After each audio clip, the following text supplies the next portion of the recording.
pick Steve Harvey as the representative for all things black.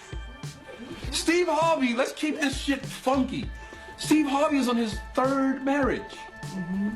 His third wife was mistress to his second wife.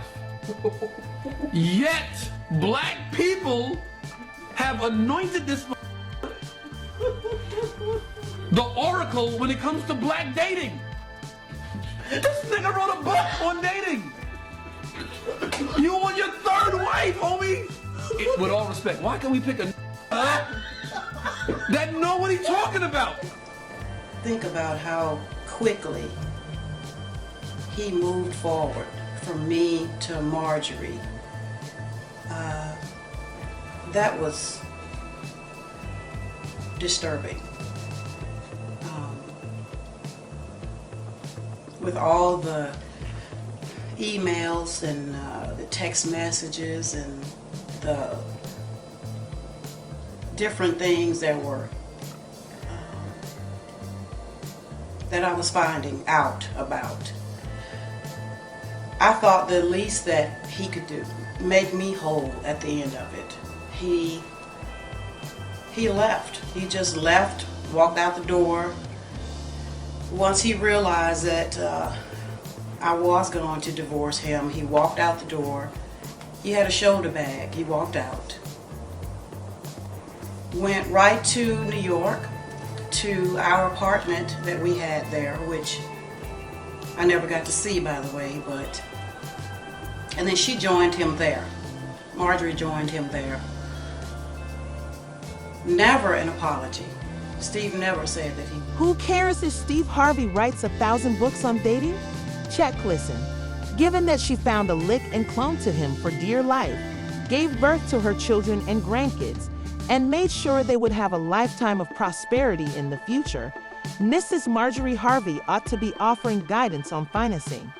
People have been curious about what Lori Harvey's mother taught her because of the manner in which she alternates between men. Mary Lee, Steve's ex-wife, has been on Mar's neck for years, revealing all the stormy details of the tumultuous time when she and Marjorie were battling over Steve. So if you want to know, you should talk to her. It's obvious that Marjorie and Steve were meant to be from the way she started until she finally got Steve in her back pocket and gave her the best gifts money could buy. Steve used Mary Lee and his first wife, Marcia, as stand-ins before his career truly took off and the money started coming in. Mara was now doing the exact same thing from her corner. When she was about 18, she was referred to as Lady Heroine on the streets. You know, I didn't make that up. In any case, Marjorie wasn't interacting with the young Tim. She was out there selling drugs to drug dealers. Oh no, Marjorie only bothered with guys who could afford to provide her the luxurious life, which included lavish vacations, fine dining, and designer clothing. Jim Townsend, a prominent heroin dealer, was married to Marjorie, and she knew it. He had even told her that he didn't want any more kids because he already had enough. But Jim didn't realize how much Margie would go to get that bag. She continued to meet him, and without informing Jim, Margie stopped taking their birth control pills when he got a bit too comfortable. When she showed up one day with a bun in the oven and a smile on her face, you can only imagine how surprised he was. People started calling Marjorie Lady Heroine because she became deeply involved in the Memphis drug scene when she was with Jim. Jim found out that the feds were coming for him and that he wouldn't be able to get away this time when she became pregnant with their second kid. They had hard evidence that he was carrying weight, and worse, they had evidence of Marjorie and his brother's participation in the group.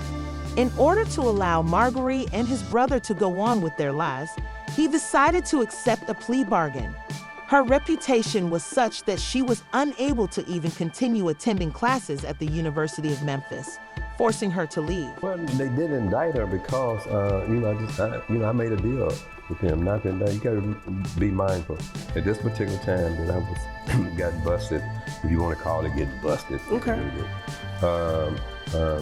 They showed me, transactions between Marjorie and people that I knew they weren't mine. The people that, she had sold to them. So, anyway, she 8 months pregnant. we got a 5-year-old daughter, so there was no way whatever I could do to keep her from going to prison or being indicted. And see, I know how to spend.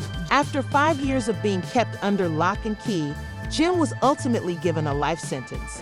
Marjorie dried her eyes and started looking for the next big rumor on the street. She may have even dated NBA player Todd Day, who helped her purchase a club that Jim owned as a gift for Marjorie. She had to sell it again, though, since she couldn't handle it. She didn't stay unmarried for long because, as we know, she was married to one of the infamous Wood brothers. Shortly after, the FBI showed up to search for Darnell, as well, and found evidence of their family's drug use. She and Darnell Woods had a daughter named L.R.I. Was charged and spent 37 months at the John. Marjorie divorced him right away and was ready to find a new partner since she couldn't wait for a convicted felon to come home. Listen, it's not a coincidence that two ex-cons are husbands, but everyone gets away with it. Simply put, Marge's extravagant lifestyle started to seem a little unsafe and unstable after she and Darnell were divorced in the early 2000s, so she gave the comedian, who always donned pimp clothes, all of her attention. Steve Harvey was genuinely everywhere as he rode the massive wave of performing the kings of comedy, earning a lot of money, in contrast to their initial encounter when he was a struggling comic appearing at neighborhood comedy clubs. It is alleged that Marjorie started seeing Steve's bodyguard, Big Boom, because she was unable to join his circle in that manner because Steve was still married to Mary Lee. Although Steve was never really her type in the first place, their relationship deteriorated as Marjorie came to see that things were better on Steve's end. However, she gradually succeeded in putting herself in Steve's sights, reigniting his previous crush on her. Steve looked after her well while she was playing the mistress, and even after Steve's second wife, Mary, found out about her, Marjorie refused to back down. You can't take a man who doesn't want to be taken. Thus, Mary finally understood she was losing the battle. Mary suffered as a result of Steve's fixation with Marjorie after he made her his main girl. Steve started the divorce procedure and cut off all contact with Mary. Knowing that Mary would answer, Marjorie even got so bold as to call Steve's house, only to let her know that she was with Steve and that Mary was powerless to stop it. I did see her as the best image for what he was trying to do, you see. And so, but who knows his mindset, you know, but because like I said, she ain't just that bright now, but she's shrewd. But she ain't the brightest person in the room.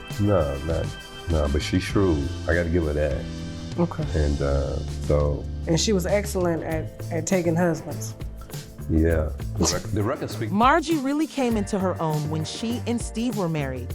She eventually persuaded her children, even those who were no longer minors, to take Steve's last name because it would surely provide them with greater chances.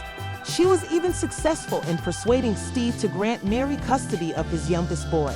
Mary has yet to reestablish a solid bond with her only child. Despite his notoriety, Steve started assisting Margie in clearing her name, resolving her previous issues, and paying off a large portion of her bills from her time on the Memphis scene because he understood the type of past she had before she married him.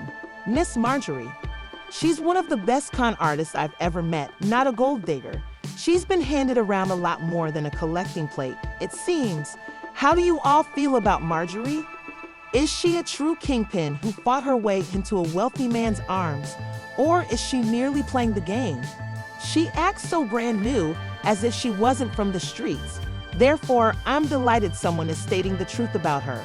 As her mother once said, no matter what she wears, she can't hide who she really is. Now, people can see why Lori is a roundaway girl like her.